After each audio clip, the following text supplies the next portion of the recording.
Today on an all-new Dr. Phil. He's 26 and still lives at home. My son is unmotivated, sloppy, lazy. And his room is a complete pigsty. Should they cut him some slack? You got a job trimming marijuana plants and then had to see a psychiatrist for hallucinations. Or kick him to the curb? How'd you get him to do this? To make such a mess? I didn't. He did not come out of the womb and start throwing stuff around the delivery room. Let's do it. This is a safe place to talk about hard things. Stand by, Dr. Phil. I'll try to be an emotional compass and point you in the right direction. In 5, 4. I am not giving up on you. Go, Dr. Phil.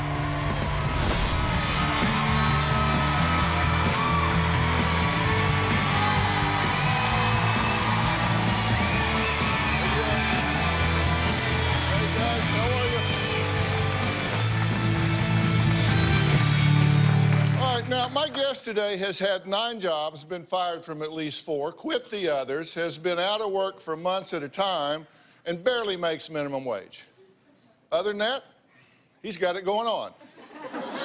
He's owned a speedboat, 4 cars, a computer, a cell phone, lives in a nice house, and has even flown on a private plane.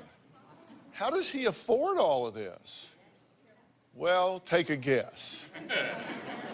Old mom and dad just stepped right up. They say their son is 26 years old, living at home, with no real plans to leave anytime soon. Why would he? Take a look. I'm 26 years old and currently still living with my parents. My son, Christopher, is unmotivated, sloppy, lazy. He doesn't shower on a regular basis. His BO is often overwhelming. He does not brush his teeth regularly. I have a couple of cavities that I've known about for like a year or more. I know that Christopher smokes pot, drinks alcohol, he's smoking cigarettes, and it's really bad for him because he has diabetes. Chris is a total slob, and his room is a complete pigsty. He has food, papers, old receipts, energy drink containers, syringes from his insulin, and it's just spread all over the floor. He just walks over it. They expect me to clean my room, which bugs me because I feel like it's my space. My husband and I pay for everything. We pay the mortgage, we pay the power, we pay his cell phone. Christopher did have a vehicle, and he quit making the payments. We took over the payments for him. My one request of him as a way of paying rent is to keep the kitchen clean. He doesn't do it. I really don't like cleaning the kitchen when you tell me to do it. My point is, Christopher, that I don't think it's unreasonable as your share of the household chores. I don't either. So I don't understand why you don't do it. I do it. Just not always when you want me to. I have to treat Christopher like a child. Our biggest fear is that we're going to end up taking care of him for the rest of his life, and we're desperate for help. Well, Christopher wasn't always lazy, as they now call him. In fact, his parents say he was a model child destined for greatness. Christopher, growing up, was extremely smart and motivated. My son Chris showed lots of creativity, intelligence, and promise. He carried a 3.85 GPA all the way through high school. When Christopher was 12, he was one of only 2,000 kids selected from worldwide to go to Disneyland as a Millennium Dreamer. When he was in grade school, he was chosen most likely to succeed. When Christopher was a child, we never really had to punish him. He would listen to what we told him to do. He usually was quick to do it, and we never really had to come up with any punishments for him. I've always felt that Christopher has the potential to do whatever he wanted. Okay, so let's just jump right into this. 3, 1, 2, 3. Now adults have conspired to cripple this guy. How old are you? 26. 26. So you're an adult. I've seen doctors that are 26. I've seen airline pilots that are 26. This is where your son is living in. Is this your house? Yes, it is. Yep. You own it? Pay for it? We're paying for it, yeah. Yeah. But he's living there. I don't know. Tell me, does that look like high functioning? No, individual? and my problem is I don't know how to get him to clean his room. Well, how'd you get him to do this? Get him to make such a mess? Yeah. I didn't. He did not come out of the womb and start throwing stuff around the delivery room. No, you're right, he didn't. And when he was younger, his room was clean. Well, When he was younger, his room was clean. When he felt like he had That's to do why what I'm his asking. parents... How did you get him to do this? I didn't do anything. I mean, that's it. I let him be an adult, and that's what his room looks like. If I harp on him, if I get upset with him, he just says, I'm an adult, I should be able to, if my room is a pigsty, that's my business. And I don't know how you can force him to clean it. Look at all the stuff. I did some of it. I mean... No, you did all of it. I'm just wondering how it is they got you to think that was okay. Well, I off and on am really busy, lead kind of a crazy lifestyle. You know, like for a while I was working at a hospital midnight to 8 a.m. in an ER, so I was really stressed out, and the last thing I want to do when I come home from something like that is clean my room or the kitchen. And apparently. But Christopher, you haven't had a job, that hospital job, for a year now. You have hours every day that you could clean your room if you wanted to. Yeah. Hey, look, I've raised 2 boys. I get it. Do you sit in your room at night and laugh your ass off at what you're getting away with? No. You don't? You seriously? No. You don't chuckle at controlling them in this way? No, because I feel like it's my room. It's not your room. It's their space. You're allowed to stay there. That's a privilege. See, at 18, you become an adult. And whatever happens after that is their gift to you. They don't owe you this. They don't owe you a roof. They don't owe you money. They don't owe you food. They don't owe you comfort. You're an adult, right? So how is this your room and how is this your space? It's the space that I reside in. It's my private area that I expect my parents to knock before they come into my room, and that I keep it the way I want it for the most part. I mean, I'm not forced to keep it any specific way. Like, I don't mind stepping on my clean clothes or dirty clothes. But why don't you mind? Well, mostly I don't mind because when I want to have somebody over, I clean it up.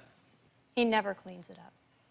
Your room has looked like that from the first week we moved into the house. Okay, how is that okay with you guys? It's not okay with us. Based on results, That's it is not okay. true either. I do clean it up. I mean, we have argued with him about it. Well, but now argue with me. How is this okay with you, Dad? You're the dad. Most powerful role model in any child's life is the same-sexed parent, you. Does your room look like that? No. But you allow his room to look like that, and it's a place you're allowing him to stay. He is a guest in your home. Yes. Correct? That's how I feel. Or do you think you owe him this because he's your kid and he's diabetic?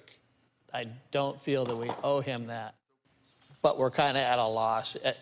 We're afraid of what will happen Okay, if we give him an ultimatum. all right, let's talk about him like he's not here for a minute. Okay. Are we agreed this isn't working? Yes, Yes. definitely. Are we agreed that the manner in which he is conducting himself is not acceptable to you? Yes. Yes. But do you have the fundamental right to determine who lives in your home? Yes. I believe I do. Okay, and do you have the fundamental right to require of people who live in your home to conduct themselves in a manner consistent with your values? Yeah, I think So certainly. if like you were renting me a room and you came in and it looked like that room did, would that be okay with you? No. Or would you be nailing an eviction notice to my door? We've actually had that conversation before. Okay, I understand you've had it a lot, but you've never done doodly squat about it. No. You just have the conversation. Right. I'm too concerned about what would happen to him if we do that. I get it. I get because he's a diabetic, right? And you understand, diabetes is not a disability. I know. It's a disease. What type of job would keep Christopher content? Why does he have such a problem with steady work? Is his problem with authority? I don't know. I'm going to ask him. I'm going to find out. Because I can tell you, he is a very bright young man. We'll be right back.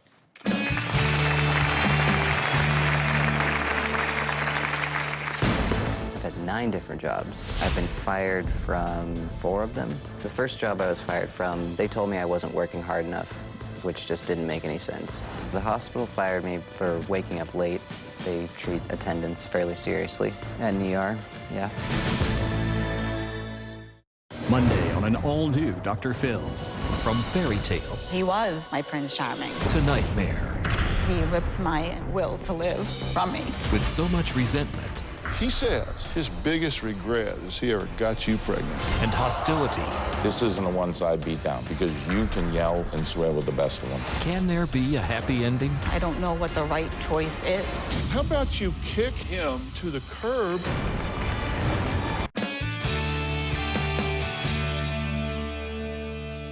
Okay, they say the average adult will have approximately 7 jobs throughout his or her lifetime.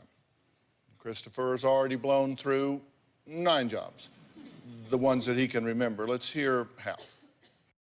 I currently work part-time at a juice bar. Before he got this job, he'd had quite a few jobs. I've had 9 different jobs, and I've been fired from 4 of them. Well, the first job I was fired from, they told me I wasn't working hard enough, which just didn't make any sense. The hospital fired me for waking up late. They treat attendance fairly seriously at an ER.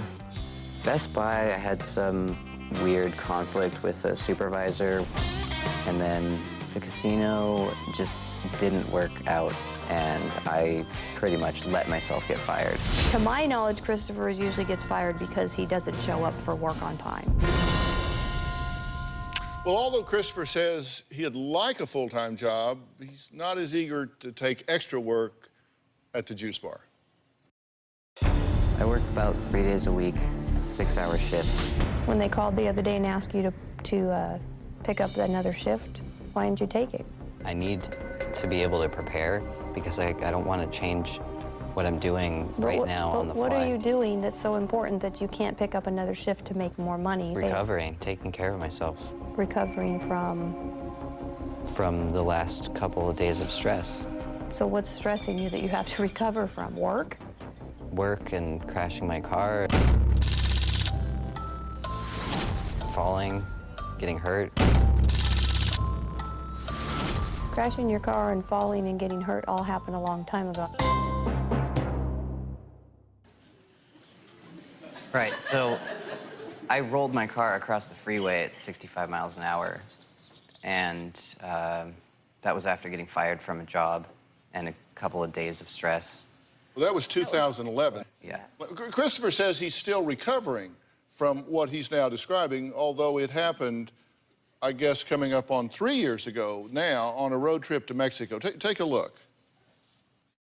When I went to Mexico, my parents told me that if I needed help, not to ask for them. He lost his job the week he was going to go. We tried to convince him not to, and on the way home, fell asleep at the wheel, totaled his car.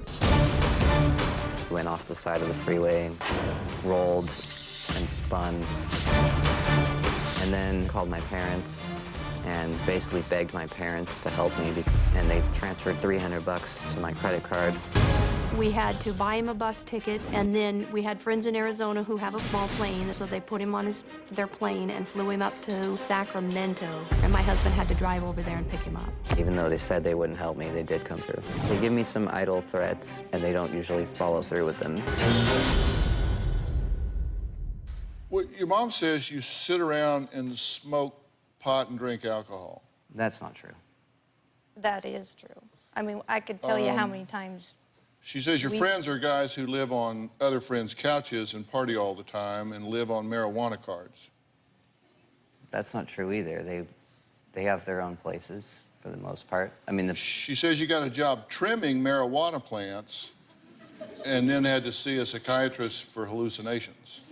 I went to see the psychiatrist after other problems, other stress. I mean, we could say it was drug-related. She said you got wasted every night on a family cruise 6 years ago, and she was too worried to sleep because being a diabetic and being drunk is obviously dangerous, which of course it is. They had to quit the family camping trips because you would get too drunk in the woods. Yeah, we'd be out at the lake in the middle of nowhere, and he would get so drunk that We never left. if he went into if it was an emergency. No, you didn't say you left. You said they quit taking the trips. No, I quit going because I couldn't deal with the stress of it. I couldn't watch him like that. Now, you guys have actually made excuses for his unemployment. I read everything, so I went through and made a collection of these. You said, well, he doesn't have a regular routine. He's just too screwed up from his schedule. Yeah, he doesn't get sleep. He's up all night. He sleeps all day. And he's sleep deprived, which is not good for his health. So you don't want to wake him up to go to work. I mean, he needs sleep. You said he just tends to rub people the wrong way. Sometimes, yeah. I know if he talks to people at work the way he talks to us, that's going to rub people the wrong way. You say lazy, not motivated by money, and corporations are killing people. The economy is tough. Why does he need a job? Because he needs to move out. He's got a place to live. He's got money and people taking care of him, right? Yeah? Look, you came here for help, right? Yes. We got to start with some fundamental beliefs here. Number one, you don't owe him a living. That's a non-starter, because if you're parenting from guilt, if you think you owe him a living, that you're responsible for him independent of what he may or may not do, then it's non-starter. There's no point in even having the rest of the conversation. No, I don't think we owe him. Right. We're just scared of what will happen if he's not there. I get that. So what you're saying is you no longer care what's good for him. You're doing what you're doing to allay your own fears. What you're saying is you're either going to do what he needs to do to get where he needs to be, but that could be scary, and you don't want to deal with that fear, so you allow him to not clean his room for a year so you don't have anxiety. I never really thought of it that way. I really just thought of his safety, what my concern for him. Your concern. Yes, my concern for him. Coming up, Lori and David are worried their son may have a mental disability. We'll hear why when we come back.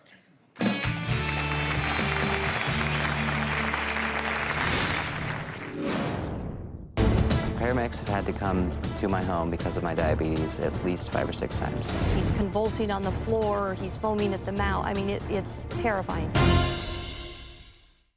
This November. A former UFC fighter arrested for allegedly beating his wife. He would have killed her that night if she hadn't left. Shut up. You're so annoying. This is the mother that's raising your children. Yeah, great for her. She's the one that took them from me. Is she beating the odds? I have 12 titles in weightlifting, and I have cancer. Or making stuff up? My mom never had cancer. You said that you lost 100 pounds in 6 days. You can't lose 100 pounds in 6 days unless they're cutting off body parts. Did their son's girlfriend kill him? You believe she knew he had overdosed and didn't tell you. Yes. Did you wait 45 minutes to get us to make sure that he was dead? No. You are lying. Tell the truth. You're psychotic. You need to be in a ward. My mom, she's an evil person. They say they are not allowed to visit their dying father. That is not true. If he wanted to see you, he'd call you. You are so hostile. Is mom keeping them from their dying dad? Do you want a relationship with your children? Of course. Are you okay with me calling them? Stop asking for permission to talk to them. This November.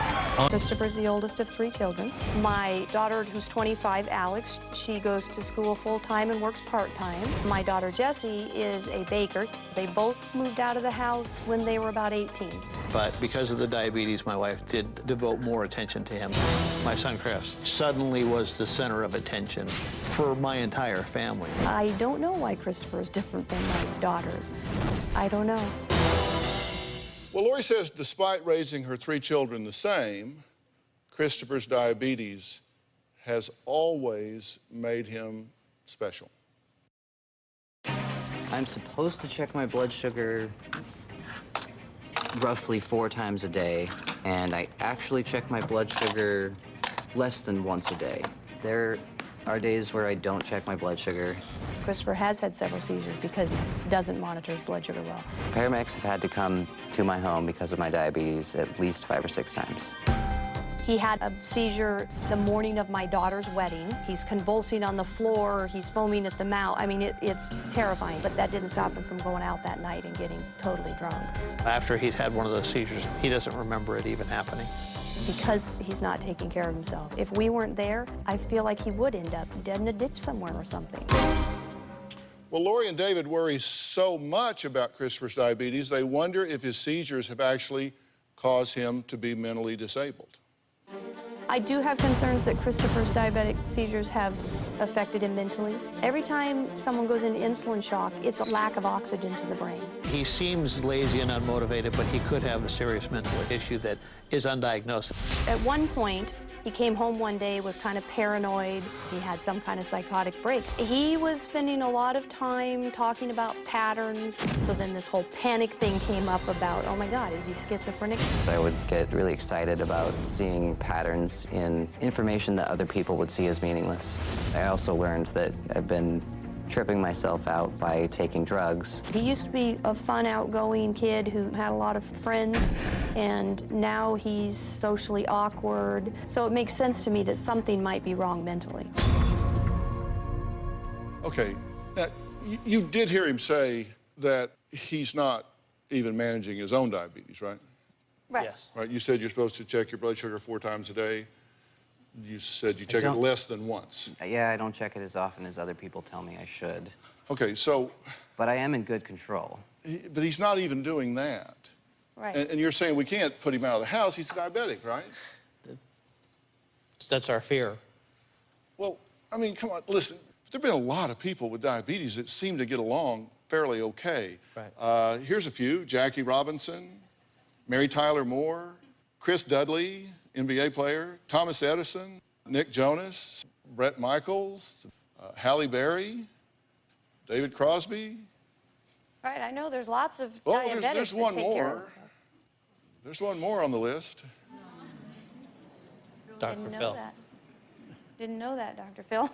You have such a different approach to this than I think is productive, and I think it is warranted. You know, I've been doing this show for 13 years, and I hired my executive producer 14 years ago. And I was with her the day she got the phone call that said her son was a diabetic. This is Carla in the control room. Say hello to Carla Pennington, the best executive producer in television.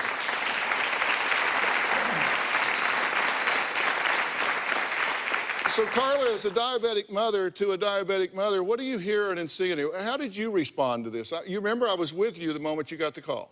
Yes, and I did go into a panic, but you told me not to treat him any differently. And so I've done that every day since. And that was, he was 2.5, and he's now 14. That was him when he graduated 8th grade. So, but he takes care of himself, and I do not let him make one excuse. And by the way, Christopher, he checks himself 6 times a day. Okay? And here he is playing So he plays soccer. He plays yeah, tennis. Yeah, he's very active. He's on insulin athletic. pump. Christopher used to be that way. When he hit about 21, I think he felt like he didn't need to listen to us anymore. So if he didn't want to take care of it, he didn't have to.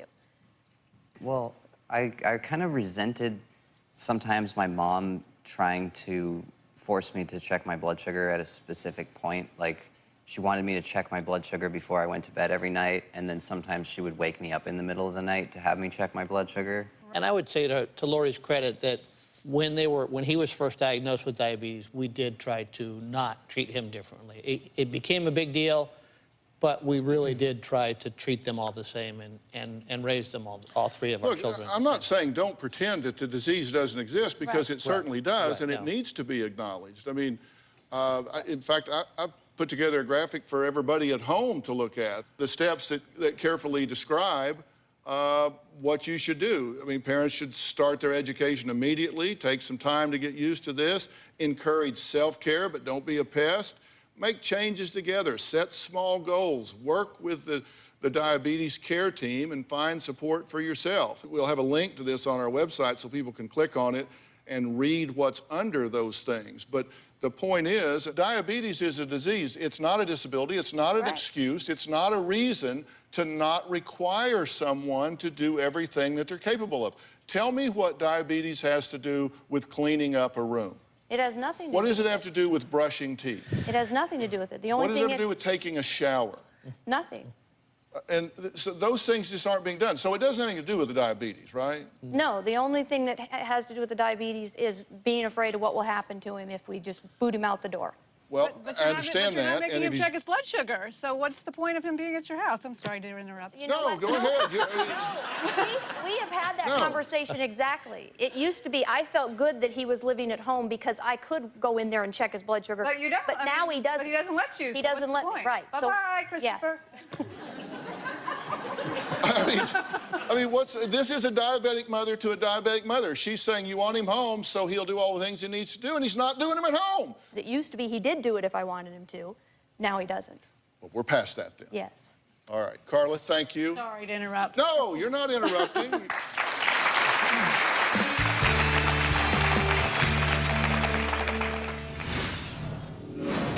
You're not doing what you're capable of doing with your life, correct? We'd love to have Christopher move out and get a full-time job. If I had a full-time job, I'd give it to him. If I had the financial ability, I'd set him up in an apartment and call it a Christmas present. As Chris's father, I want to do whatever it takes to help him. I just don't want to enable him. You're not doing what you're capable of doing with your life, correct? Right. I've changed a lot of stuff recently. I got a part-time job. I do groom myself regularly. Normal progression of things is, kids really kind of cleave on to their parents when they're like 1 and 2 and 3 and 4 and 5 and 6, and they grow up, and then when they get into their teen years, then they start to get some independence, and we have to manage that, right? Right. And then as they get older, they break away and go out into their own orbit out here. And those who don't, and they stay in this orbit, they tend to resent those people because they really don't want to be, he really doesn't want to be living in mommy and daddy's house. I have a son now that's 27, and I can promise you it would not work if he was living at home. It would not work for us. It would not work for him. That's my son. That's Jordan. He is a musician. That's him on tour. Living at home ain't happening. We would cramp his style horribly. No more than he wants us showing up on the tour bus and riding across the country with him. It's time to be apart.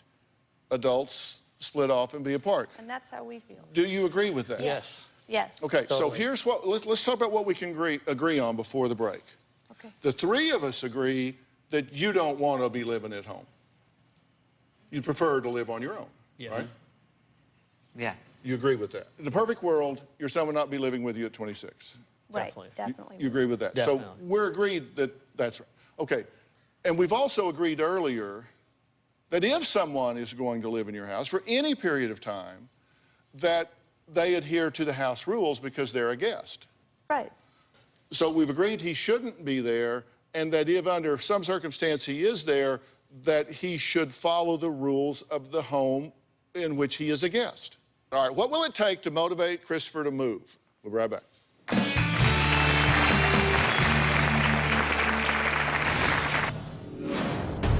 There was the time Christopher was so drunk that I had to call 911. We were afraid he had alcohol poisoning. He ended up throwing up on her and the couch and the floor. Monday on an all-new Dr. Phil. He says his biggest regret is he ever got you pregnant. A romance on the rocks. Are you sober now? Yes. She says you're not. She's hired somebody to follow you. That's Monday.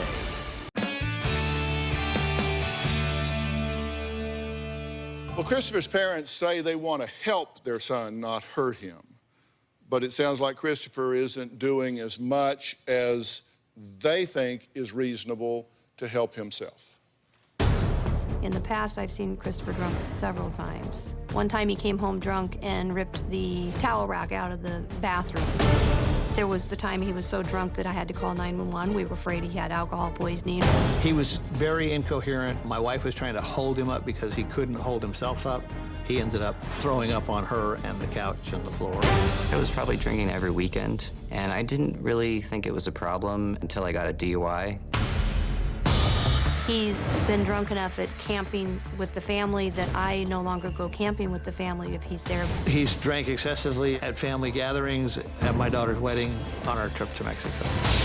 The 5 of us all went on a cruise to Mexico, and it should have been the vacation of a lifetime, but I spent every night worrying about Christopher because he was so drunk. I probably drank every day we were on that cruise. At the end of the cruise, Christopher's bill on his room for the alcohol was over $600. We didn't make him pay for that bill. We haven't really punished him for it. We removed alcohol from the house.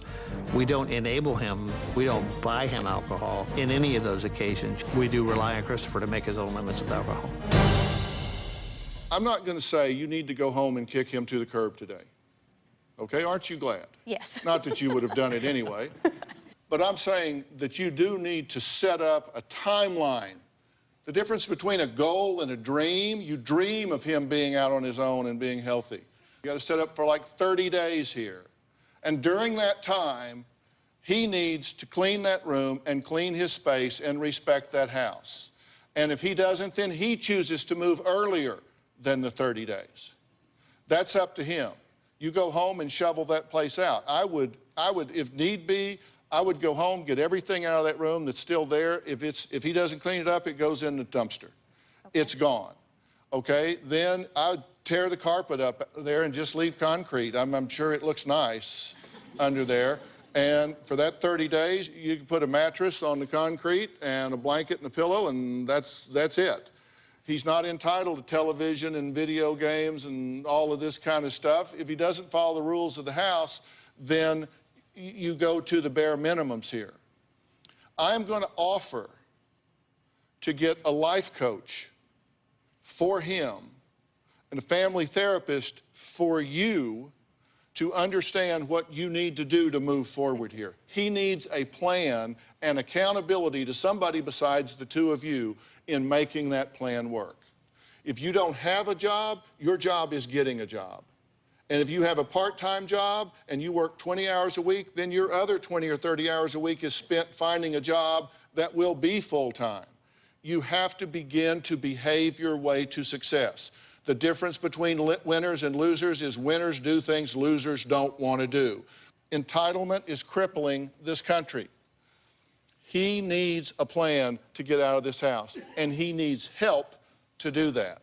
And by the way, he doesn't have brain damage that makes it where he can't think. He says he wants to be a politician, which he could do with brain damage, but he doesn't have brain damage.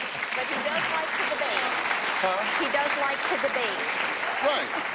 I mean, he's a very bright young man. He's quite intelligent. He's quite capable. He's just gotten into the habit of not being. And, you know, it's kind of like if I have a week off, you'd be amazed how worthless I can get in 2 or 3 days. I mean, Robin's in there poking me. Well, you know, and he'd let that turn into weeks, and then weeks turn into months, and months turn into years. You need a plan, but it's got to have a timeline and a goal. Fair enough? Deal? Yes. Deal. All right, we're going to follow up with that, and we're going to let you know how all of this turns out. All right, up next, entitlement is not limited to parents spoiling their children. There's something else that really has me upset, and I'm going to tell you what it is after the break.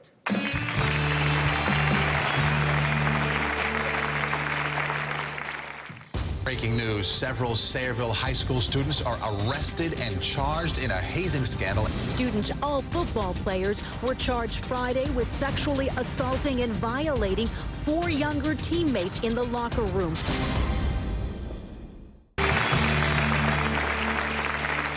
You know, today we've been talking about entitlement. Unfortunately, it seems to be at epidemic proportions, and it is not limited to just spoiled children living in their parents' basement. It is perhaps nowhere more on display than in the world of athletics.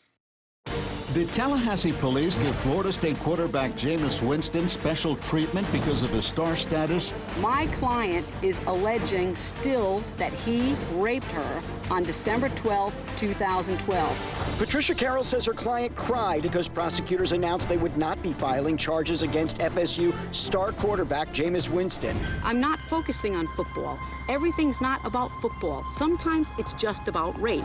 Breaking news, several Sayreville High School students are arrested and charged in a hazing scandal. Students, all football players, were charged Friday with sexually assaulting and violating 4 younger teammates during several alleged hazing rituals.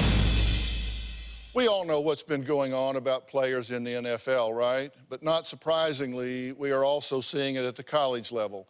Case in point, you just saw in the video, Florida State University, #1 ranked team in the country, with quarterback and Heisman Trophy winner Jameis Winston is making big headlines off the field with charges of alleged shoplifting, an alleged sexual assault, reportedly being swept under the rug, and allegations of selling autographs and yelling obscenities on campus. He played Saturday. Apparently, he is either not a fast learner or isn't the least bit concerned that he might actually be held to account. And you know what? Apparently, he's right. Hey, coaches, kids are watching. The message should be know the rules and follow them or you will have to go home. Okay? Sadly, even high school is not exempt, as we just saw. Current headlines report that before the homecoming game, 7 players from Sayreville High School football team in New Jersey were taken into custody and charged with assault and sex crimes against their own teammates. Now, reportedly, this was not an isolated event. According to reports, it would start with a howling noise from a senior football player, and then the locker room lights were abruptly shut off. In the darkness, a freshman football player would be pinned to the locker room floor, his arms and feet held down by multiple upperclassmen. Then the victim would be lifted to his feet and sexually abused. Dozens of people allegedly stood around and watched. Where were the coaches? Where were the adults? Why did these players think they were entitled to do such a thing? Do you think the world really gives a damn how fast you can run or how high you can jump? I can tell you I don't. One witness, after the fact, did go to his parents, and together they reported the alleged assaults. Superintendent Dr. Richard Labey immediately canceled and forfeited that evening's football game because of serious and unforeseen circumstances. He eventually canceled the entire season. Good for you, Doctor. Good for you. Shockingly, or maybe not so shockingly, some parents complained. One mom allegedly said, "No one was hurt, no one died. I don't understand why they're being punished. I think the forfeited game was punishment enough." If you 7 and all the onlookers did what you're accused of, you have ruined your lives and the lives of your victims, all because you thought you were above the law, or maybe just because you didn't think at all. And coaches, shame on you. Ignorance of what was going on is no excuse. You're not being paid to be ignorant, you're being paid to coach. You're being paid to facilitate the growth of these young men. You blew it. You don't deserve to be a coach. Goodbye.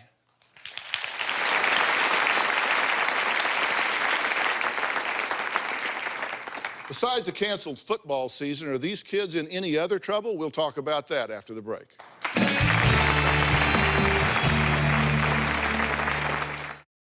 Closed captioning provided by... Thank you, Curel.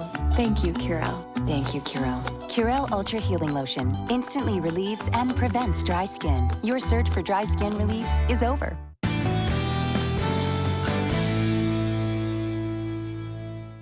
We've been talking about entitlement, and I'm saying that it is getting bad when you got football players committing crimes and people saying, "Oh, no big deal. They run fast. They score touchdowns." Are you kidding?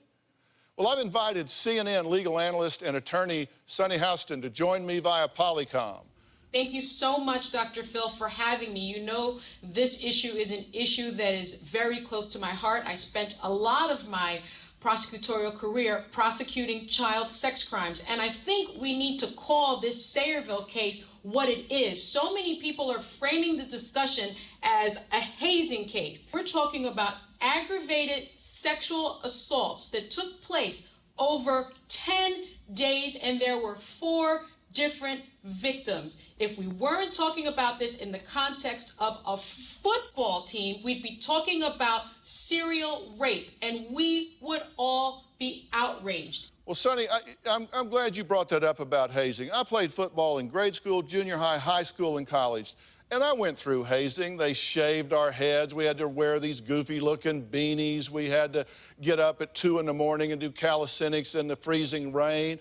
You know, nobody got hurt. It was just part of what you did. This has gone so far beyond that. What can and should happen to these young men and the coaches and the parents if these allegations are proven to be true?